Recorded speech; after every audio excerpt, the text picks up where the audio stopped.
The 16th branch of Megamart and Macromart supermarkets in Bahrain has opened in Sahla. The best offers are available to the customers at affordable rates. Everyone is welcome.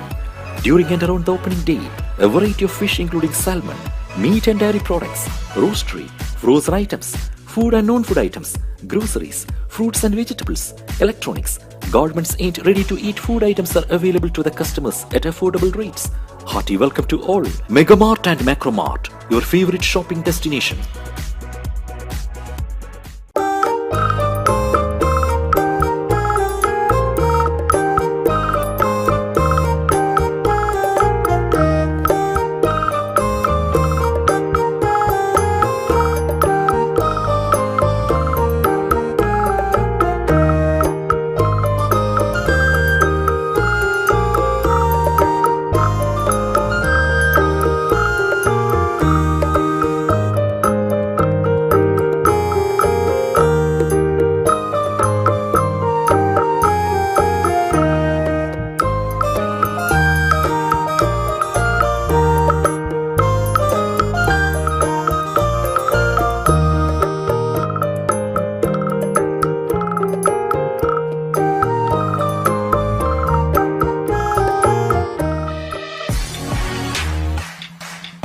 The exclusive franchisee of Cochin Kala Bhavan in Bahrain, with over a decade of existence in Bahrain. Exclusive online regular classes have started for classical dances, music vocal, instrumental music, cinematic dance, Kathak, Zumba body fitness, karate and yoga, drawing, arts and craft, children's theatre. For more information, please call 3909 6845 3909 4806 3885 2397 or visit www.bahrainmediacity.com.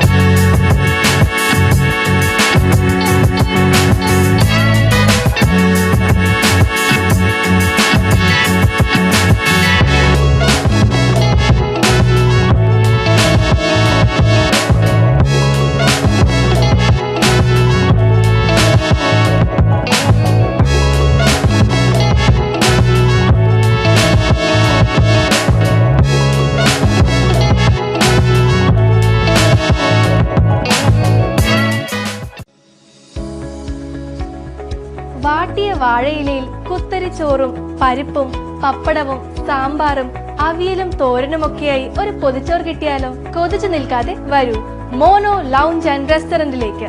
South Indian, Chinese, grill തുടങ്ങിയ വ്യത്യസ്ത രുചിഭേദങ്ങൾ നിങ്ങൾക്ക് ആസ്വദിക്കാം family first class restaurant ആയ മോനോയിൽ നിന്നും. കൂടാതെ party hall, private parking, licence, shisha, live music എന്നിവയും ലഭ്യമാണ്. Mono lounge and restaurant after Siam Garage, Lulu Dana Mall Road, Burhama. Contact number 7793 4111 3363 4111.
Good evening and welcome to The Talk, an evening with a celebrity. And tonight with us is the very respected Shura Council member, Her Excellency Dr. Jameela Al Salman. A face which has led us through a very bleak time in Bahrain with reassurance. I would say this doctor's name has become a synonym of the word reassurance during the COVID times. Welcome, Dr. Jameela. Thank you very much for the honor of joining us in the show. Thank you so much for the invitation. It's really my pleasure and honor to be with you today. Great. Doctor, we have always seen you as a doctor, very close to people in genres like infectious disease and internal medicine, and quite a while ago, the HIV. You've been among the people with that need times. And then came the COVID, which brought your face to the public. As I said, all of us know you. We looked forward to hearing you every week. You took that effort to come us and tell us it's going to be fine. So you literally led us through. I know people who have been looking up to you, to what does Dr. Jameela have to say this week? You address the mothers, you address the children, beyond the science, when Dr. Manaf used to speak of the science and Dr. Waleed used to speak of the government, you used to address the common people's concerns. Thank you very much for that time, Doctor. Thank you so much for this. It's really was, was a journey. It was really probably hard time for a lot of people. We all learned through it a lot, and it really was my honor to serve everybody, to serve, the people of Bahrain, to serve even the scientific committee, and really being of help for the others, and really using my own experience and what I learned through medicine all my life to give it to the people at the end. And it made a big difference to people like me. A common man's perspective is what I would say. So it's indeed an honor to have you with us this evening. Now, as a Shura Council member, a very deserving position, I would say, this year you have been appointed as a Shura Council member. So from being a doctor now to be a Shura Council member, your career, take us through this journey, Doctor. How do you look at yourself from this position? Well, probably you started by saying as a physician, so as a female physician, and really I'm really humbled and honored of being appointed by royal order by His Majesty to be a member of the Shura Council, and really to be among these individual, this group of people who are really dedicated to serve the people of Bahrain and trying to do the best for the country. It's really an honor, and putting like more kind of responsibility that I get to use to do all my life. So the journey of my life at any stage, I usually look at as different milestones. And each milestone actually, it carry more responsibility, more hard work, more dedication to be able to go to the next step, to the next milestone. So probably people sometimes think that probably the journey was easy and straightforward, but really I think as any other people, it usually there are ups and downs, and there is usually challenges.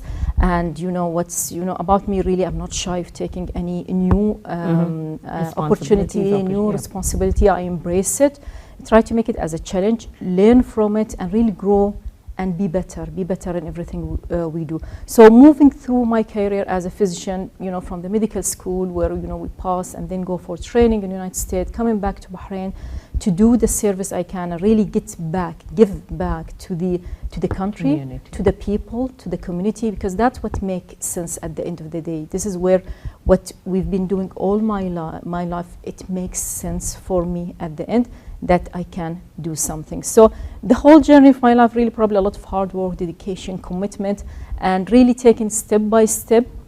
And I think this is what we usually try even to teach our kids and our junior residents and students, is really how to shape their future, how to be part of the community, how really to give back to their country and their people while they are planning their future.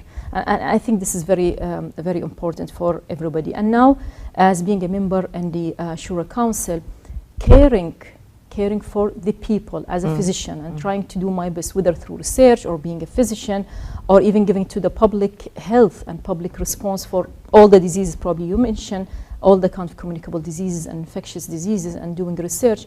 It's probably the same concept carried on with me to be a member and now in the Shura Council, where all of us there, with my honorable colleague, these kind of people who are really dedicated, and at the same time they are putting the people of Bahrain really as a priority, you know, trying to do something good and really develop and make things better in economic, social, and for me particular to be the health system. The health sector. How to be able build in what we achieved so far and really evolve and reform everything. So that will be really a good chance, and I'm looking forward for all the opportunities and challenges of being in the Shura Council. I'm sure you would be really a blessing to the people of the country, because health is such a crucial sector, and you being a person who have been there, you know, amidst the people, knowing the needs of the people, especially working at the Salmania Medical Complex, where you deal with common men, you know, so you will be able to be better representing their voice at the Shura Council. And all the very best, Doctor. Thank you so much.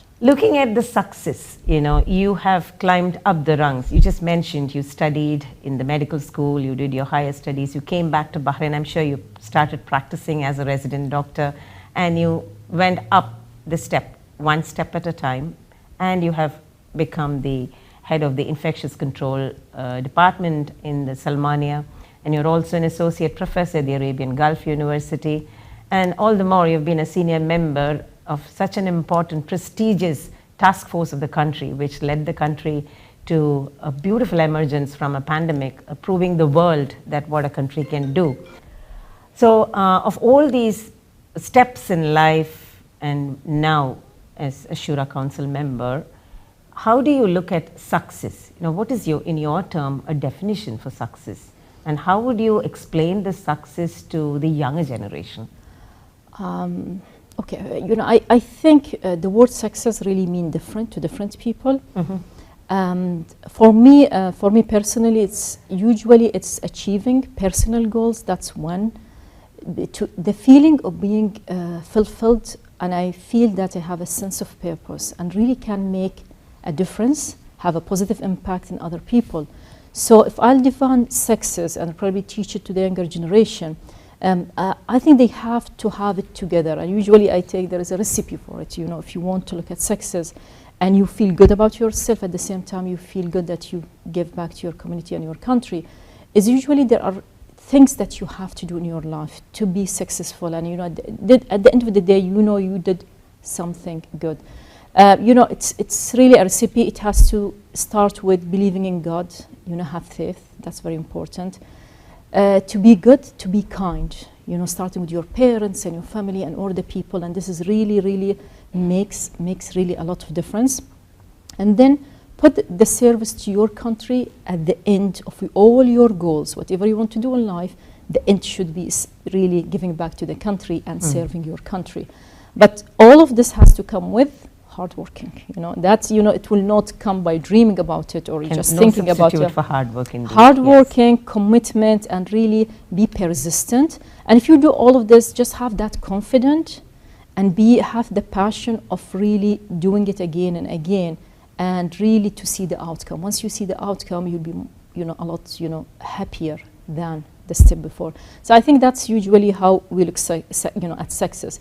But you know, looking at myself, really, you know, I'm really, you know, hard worker, really committed to what I do, and really, when I have a goal, really, I don't mind. You're really putting all the efforts, you know, I can to do the best, really the best, and not just to do the job. I still remember you were out there even when you lost your dad. It was during the pandemic, isn't it? Yep. You took that brave step of coming online, doing a live session. I still remember. Yeah. And this part of commitment, really feeling the duty towards your country and the people, and that's what at the end really make you feel successful. And I think it's successful not about wealth or, you know, having. How do you think the younger generation is looking at success? Well, you know, we cannot probably generalize it, but I think the new generation, not all of them, you know, we cannot generalize, but I think they are looking for success. That's something, it's kind of one step, one goal, and I can do it in a short time. It won't happen this way. The way we really grow up, we learn. Each step in our life, whether we think we failed in it or we were successful, there is lesson to be learned. And that's what builds our personality. And this is where it makes us actually stronger. Yes. To be able to take the next step. task and really take risks. You know, I don't get afraid of taking risks. I like new opportunities because, even it's not related to my subspecialty, because this is where you learn and you have really that you don't have a tunnel vision, you have really a broader vision of, how things should be done and how you can help other people. It's not only what I can do at one specialty or at one point of time. I have to look to the bigger vision, how to help larger number of people. How can I make an impact, positive impact on other? And it's nice for the younger generation to really think in how they can be a role model for the rest. When you think about it, and really be an inspiration for the rest. Even if you're your group, in your class, in your university, in your, at your work, try to be a model in everything you do. Do it right. Do it with good intention. You'll see, a lot of good outcome coming. Indeed. Doctor, of course, if your profession itself is with people, serving people, and your position now as a Shura Council is also for the people. But how do you look at the perspective change, and how ready are you to brace that from that position, like from being a doctor and from a Shura Council member? Because it's more of legislations and executing the laws for people, debating over that, unlike giving medicines or treating or even your research aspect of, new findings and things like that. How do you differentiate, and how ready are you to brace this? I think really it's, when you look at it, in essence, is, my commitment and my goals in life, it's the same. And as we said, serving the country, serving the people of Bahrain. Whether as a physician, as you said, or medical research, and all the knowledge I gained through not only being a physician, and as you said, giving medicine to the patients, and really talking to the people, working with the employee, working in different committees, representing even Bahrain in different global institutions and societies, and really attending a lot of meeting and trying to exchange experience. That gave me a lot of knowledge and experience. And I think with the new appointment and working with the other members of the Shura Council, that's probably the place where I'm really, I think, ready.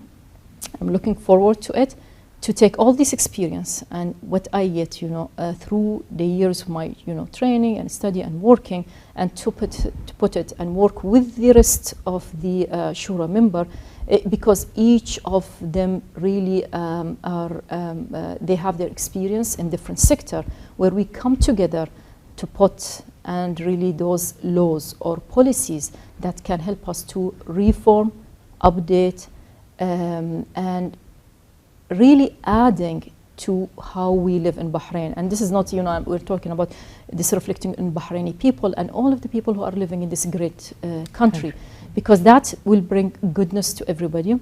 And I think it's the same role, the same commitment, but it's different level.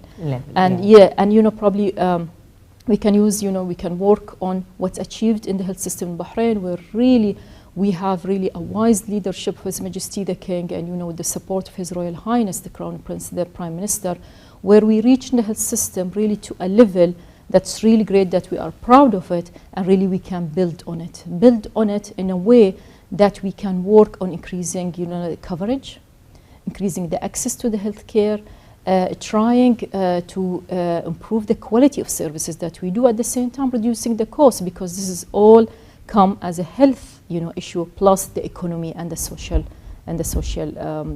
services and the environment. So putting all together, working with the other honorable members of the Shura Council, I think I have a lot to offer, and that's really what we learned even through the COVID era. Team Bahrain, how we work as a team together, yes, to have really a successful experience and successful stories. Great. So that is Shura Council member Dr. Jameela Al Salman with us on this episode of the Talk an Evening with a Celebrity. Let's take a short break.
The 16th branch of Megamart and Macromart supermarkets in Bahrain has opened in Sahla. The best offers are available to the customers at affordable rates. Everyone is welcome. During and around the opening day, a variety of fish including salmon, meat and dairy products, roastery, frozen items, food and non-food items, groceries, fruits and vegetables, electronics, garments and ready-to-eat food items are available to the customers at affordable rates. Hearty welcome to all. Megamart and Macromart, your favorite shopping destination.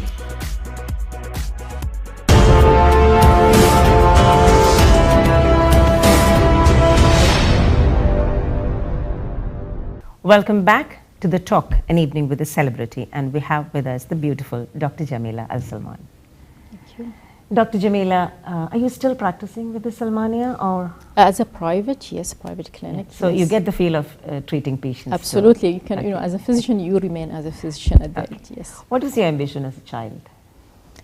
Being a physician. So Really? Okay. So I think probably, you know, the people probably heard me in previous interview. It was my dream since, you know, I was a child really to be a physician. And I was repeating it all the time, to be a physician, to be a physician. And actually started by dreaming to be a surgeon. But then, you know, I changed my mind upon graduation from high school that I want to be a physician.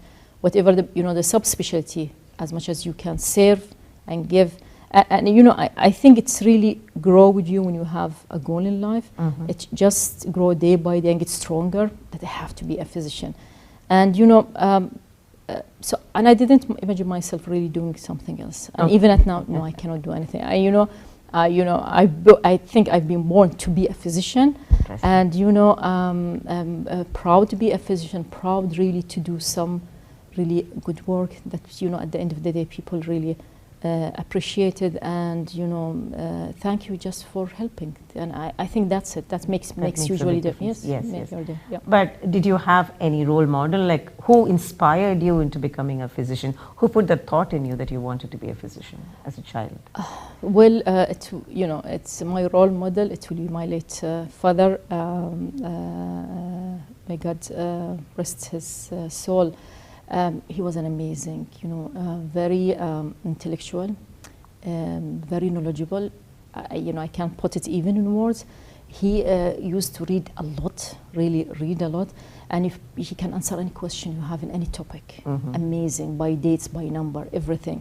So we were really all of us looking up to him.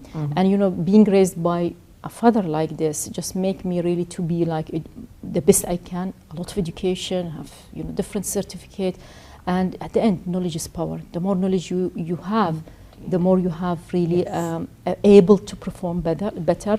And I think that's what really made a lot of change. So yes, it's him. Yeah.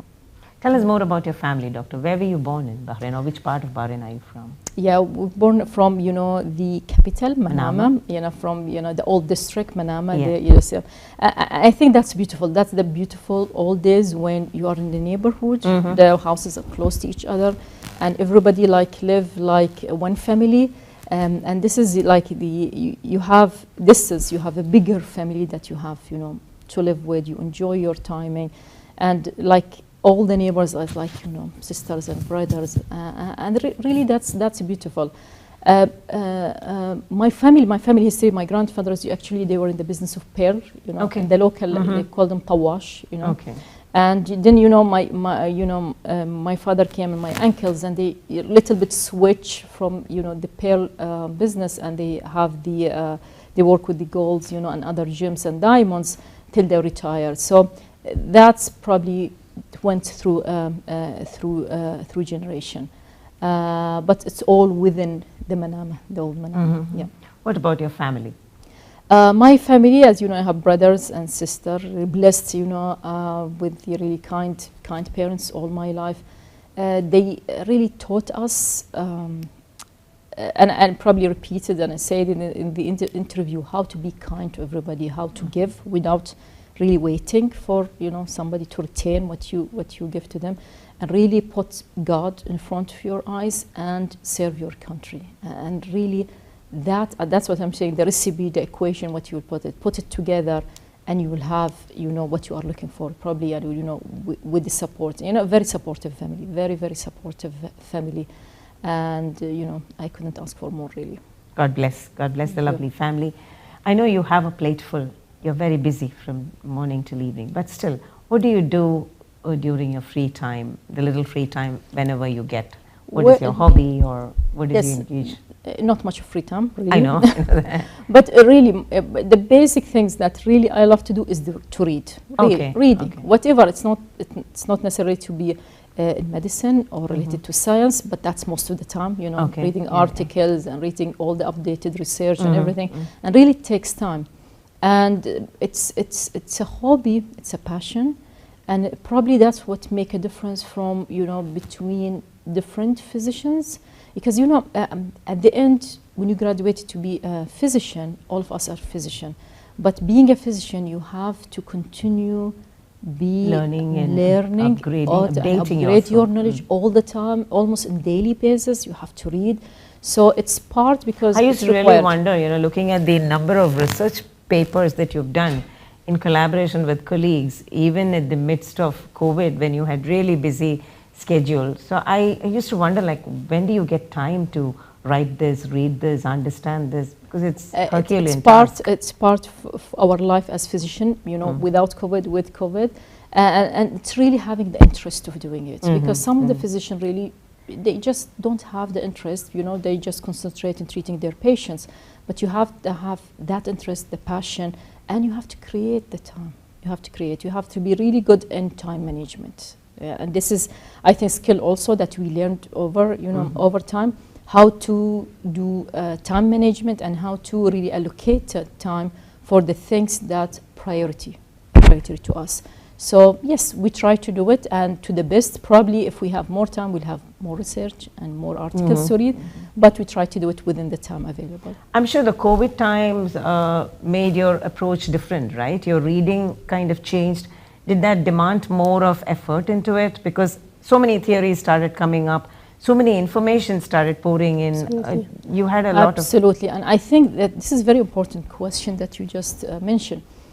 Actually, when the COVID started, you know, in 2020, the whole world have a tsunami of articles and papers. Yes. And some of them not good, and really, and that's where in the scientific committee and even in the infectious disease committee and public health, you know, we try to filter. This is why we have to read a lot to filter the good papers, the good study, and once we filter them and revise them, even with the task force, the national task force, we see what are the good studies, where they were done, how they were analyzed, and then do our own Bahrain study, our own data to be able to generate, you know, the policies and the guidelines. So it needs a lot of effort. And then even the whole world, the scientific committee, they realize this, and then they try to filter these paper and remove all of those nonsense paper that were confusing at one point of time. And that's what happened even with the social media. Oh, yes. Because you know, the people, the public, they don't know. It's an article, yes, but you have to really look at it, criticize it, you know, read it thoroughly and see where it was done, whether it's done in the proper methodology, they analyze it correctly. So you depend on the result, otherwise you should not. And I think, as you correctly said, yes, there were more efforts, more time dedicated for reading these articles and trying to analyze them to be able to come up with the, you know, the scientific team in the National Task Force for all the guidelines and the guidance for the Kingdom of Bahrain. And at that time, I think you were also pressurized with the demand of having to pacify the public, a public which is getting their hands on everything that is on internet, isn't it? Yeah, so I can understand. And that's it. This is where we, you know, usually say the social media is really a great tool, but you should know how to use it. And probably we repeated even during the COVID time, is just when you are looking for scientific information, just go to the credible sites, you know, go to Ministry of Health, look for, you know, World Health Organization, look for the credible, you know, sites where they mention the truth and the only truth and the science, not opinion, nothing like this. So, and that was really a tough time for everybody in the world, you know, the role that the social media play, okay? And this is where we are looking for more positive contribution, not only in the COVID-19, I'm talking even in the general, in the health promotion, health educating the public. When you have good material, I think this is really a plus, to everybody, With us is Dr. Jameela Al Salman, Shura Council member and a senior member of the COVID task force of the country. Let's take a short break on The Talk, an evening with a celebrity.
The exclusive franchisee of Cochin Kala Bhavan in Bahrain.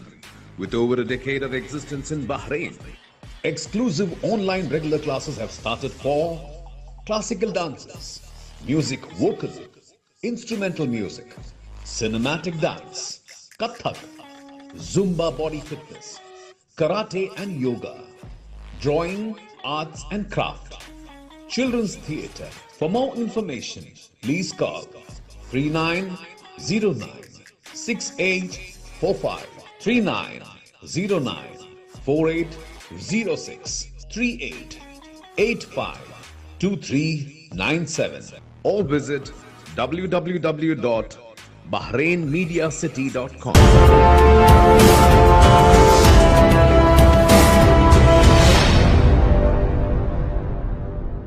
Welcome back to The Talk, an evening with a celebrity from BMC Global Live, and with me tonight is Dr. Jameela Al Salman. Doctor, we cannot complete this interview without talking about Team Bahrain. Though you did mention Team Bahrain, you have been a part of the National Task Force to combat COVID-19, hashtag Team Bahrain as we all called it. We were all proudly a part of that, and especially you. Did you expect yourself to be at the helm of affairs when the task force was formed, or was it a surprise to you? Okay. Regarding, just to talk about Team Bahrain in general and the National Task Force for combating COVID-19, I think, as you said, everybody is proud of them. And for me, being proud to be part of this team, brilliant team, really brilliant team that worked too hard for too long. Yeah. I think that's really was reflected because, the way we worked through Team Bahrain really showed the effort. When it's coordinated, when all the members work with certain goals, that's what you see at the end. That's what you see at the end. So regarding to go, Team Bahrain in general, I think when you have a visionary leadership, not only put the strategy for doing things, actually it supervise all the details of execution and trying to really provide the teams with whatever is needed to make things happen, and really looking for the best quality and really a world class of services. This is what we saw in COVID-19, really. We have huge support from the higher authority, huge support from the leadership, where the whole government, work together in partnership with the private sector, with the people of Bahrain, with the citizen, with the resident. Everybody worked in Team Bahrain. Everybody was a member of Team Bahrain, and that was the success story. That's where, you know, our experience and our, you know, stories that we, you know, you usually talk about during the COVID-19 has reached everybody, and it's been really admired, well respected by all the countries that we presented our, you know, our experience, by the World Health Organization, and that reflects when you can really say that a team is a successful team. And I really doubt if there was any other country where the leader himself led by example, isn't it? I think, you know, it's really an amazing, not, as I said, a visionary leadership. His Royal Highness the Prince, the Crown Prince, the Prime Minister, was really supervising the whole process. And probably everybody remember that even during the clinical trial of the vaccine, it's a trial of vaccine. It's he was out there to take the shot. He was, yeah, he was there. What kind of, you know, this is, you know, it's the role model that, you know, everybody is looking up to, and that's where leadership is the major factor for for any team to be successful. And then you have the members where they can work really coordinating, have goals, committed and hardworking. So all of them probably they can see the positive, you know, impact and the outcome. What were the challenges during that time, Doctor, to you as a person? Well, it's time, time, and I think it's really, there are a lot of things that you have to do and you are supposed to do and you want to do, and there is 24 hours a day. So how to fix all in 24 hours a day, and that's the time to give not only to treat patient, to as you said, read, to put guidelines, to meet with the other consultant and, you know, discuss cases and how to treat cases, to revise our data in Bahrain, how to share our experience with the other country, with the other. So that need a lot of time and effort. So I think the main challenge was really just the time. But all of these challenges were really turned on real success stories in Bahrain. Great, yes.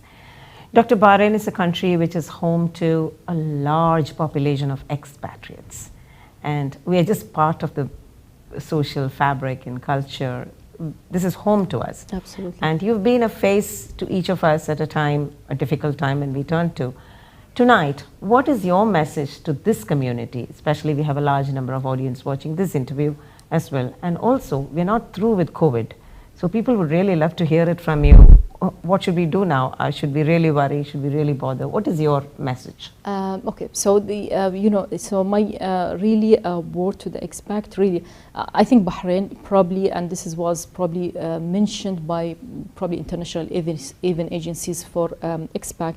It has a lot of key indicator, you know, for being a second home, and really you are welcoming everybody. We are really happy that the expat chose Bahrain to be their second home. But I think what's really unique and what's the most important part of it is that really Bahrain is special in its welcoming and celebrating people with different backgrounds and culture. So thank you for being a part of, you know, making, you know, Bahrain, being part of the beautiful Bahrain. So that makes really a difference, and these differences really what make it really beautiful. And in regard to the COVID, yes, you know, people should know that really we are now, and probably we can say it's the end of the pandemic, but we can't say, there is no specific date that we can say, because the disease, probably there are countries, you know, still having cases. Probably people are still hearing about variants are coming. But I think what they have to know is, and that's part of the success story of COVID-19, that we're still seeing the outcome of it, is that we have great plan Bahrain. This plan should help us, you know, for now and, you know, till the pandemic is over, is that the highest rate of vaccination, the highest rate of booster, which means, and probably people are seeing it now, everybody says, you know, I got COVID, but it's even, you know, milder than the flu, you know, it's easy, it's nothing. So it's part where we said probably even in the last two years is that it will be an endemic disease, you know, it's COVID came to stay. So it's with us, but it's milder because we have good immunity. We are updated, and there is an updated guidelines even for the people who should take the booster and when they have to take it. And this is really very, a strong message to everybody. So you have to be confident that you are in safe hand. We know, how it's been done. We know the science behind it.